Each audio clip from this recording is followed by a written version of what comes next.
నమస్కారం అండి. జగన్మోహన్ రెడ్డి గారు పర్యటించారు కదా ఇప్పుడు, అంటే అంబటి రాంబాబు గారు అట్లాంటి జోగి రమేష్ గారు. సో ఆ పర్యటన గురించి మీ ఒపీనియన్?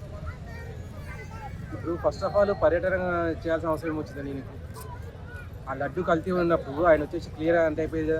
అవునండి, నా ద్వారా ఒక తప్పు జరిగింది, లడ్డు కల్తీ అనేది నా ద్వారా జరిగింది, నేను ఒప్పుకుంటున్నాను, అది టెస్టింగ్ అని చెప్పేసి వదిలేయండి, నేనే రిపోర్ట్ ఇస్తాను అని అంటే అసలు ఇంత దూరం వచ్చేదే కాదు మ్యాటర్.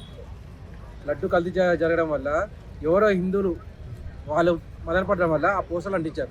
వాళ్ళకి ఆ హక్కు ఉంది క్లియర్గా. ఆ పోస్టర్లు అంటించడం నేను చింపేస్తాను పీకేస్తాను అని చెప్పేసి ఆయన తప్పు మాట మాట్లాడము. మీ తప్పు మీ తప్పు అనేది లేనప్పుడు మీరు ఆ మాట మాట్లాడితే మిమ్మల్ని మేము కూడా సపోర్ట్ చేసేవాళ్ళం. అది తప్పు లేదు కాబట్టి మీరు ఆ మాట అంటారు సపోర్ట్ చేయాలని అని చెప్పేసి మీ తప్పు పెట్టుకొని మళ్ళీ దాని మీద దౌర్జన్యం చేస్తానంటే ఇది ఎక్కడ న్యాయమండి? ఇప్పుడు వాళ్ళ ఇల్లుకి కాలబెట్టుకున్నాడంటే ఇప్పుడు రాంబాబు గారిని అయితే వదిలేసేయండి. జోగు గారి టైంలో అయితే క్లియర్గా న్యూస్ రిపోర్టర్ చెప్తూనే ఉన్నారు,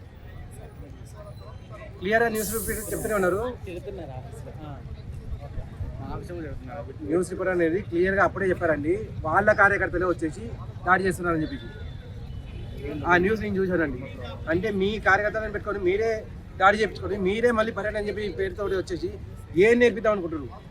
ప్రజలు మభ్య పెట్టాలనుకుంటున్నారు. ఇంకా ఆల్రెడీ లడ్డు అనే విషయంలో అసలు ఈ లడ్డూల విషయం ఇంకెన్ని రోజులండి తీసుకెళ్ళి జైల్లో వేయక అదే సినిమా డైలాగ్ ఉంది కదా, లడ్డూల విషయం అని చెప్పేసి ఆ రకంగా మీరు సాగతిస్తున్నారు దీన్ని. ఆయనే ఎన్నో లక్షల కోట్ల అన్యాయం చేశారండి, దోపిడీలు చేశారు. ఆయనకి ఎప్పుడు జైలు శిక్ష పడాల్సింది. ఈ లడ్డు విషయంలో అయితే హిందూ చట్టం ప్రకారం ఖచ్చితంగా నాన్ బెయిలబుల్ వారెంట్ రిలీజ్ కావాలి. జగన్మోహన్ రెడ్డికి రావాలి, రాంబాబు గారికి రావాలి, రమేష్ గారికి రావాలి. వీళ్ళ ముగ్గురిని ఫస్ట్ తీసుకెళ్ళి లోపడేయండి. అదే కాకుండా 11 ఎమ్మెల్యేలు వీళ్ళందరినీ దాంట్లో జాయిన్ చేయండి. అప్పుడు కానీ వీళ్ళు మారరు. జోగి రమేష్ గారి ఇంటికి వెళ్తా జగన్మోహన్ రెడ్డి గారు అంటే ఎవరో ప్రమాదశాత్తు ఏదో జరిగినట్టు కూడా తెలుస్తుంది, మరణించినంత వరకు కూడా వెళ్ళినట్టు తెలుస్తుంది చెప్తారు. అంటే జగన్మోహన్ రెడ్డి గారు ఎప్పుడు ఇలాంటి పర్యటన జరిగింది, ఎవరో ఒకరికి ప్రమాదం జరుగుతుంది ఏమోనండి. నాకు తెలిసి ఇటువంటి ప్రీ ప్లాన్ చేసుకుంటుందేమో.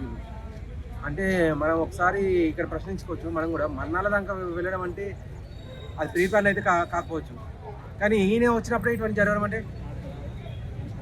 అంటే ఎక్కడ ఒకచోటైతే ఏదో ఒక డౌట్ అయితే వస్తుంది కదా, అది మనం చూసుకోవాల్సిందే కదా. ప్రతిసారి వచ్చినప్పుడే జరుగుతుంది, ఈయన పర్యటిస్తున్నప్పుడే జరుగుతుంది అంటే ఏం ఆలోచించాలి మనం? అంటే పలానా వాళ్ళు ఎక్కడ ఉన్నారు, ఎవరున్నారు, ఎక్కడెక్కడ ఉన్నారు, దగ్గరలో ఎవరు ఉన్నారు అని చెప్పి ఆలోచిస్తున్నారు వీళ్ళు. మీకు పబ్లిసిటీ కావాలనుకుంటే చాలా పనులు ఉన్నాయండి, మంచి పనులు ఉన్నాయి. ఆ మంచి పనులు చేయండి, పబ్లిసిటీ దానంత అనేది వస్తుంది. కానీ ఇటువంటివి కాదు, ఇటువంటి చీప్ పాలిటిక్స్ వదిలేయండి.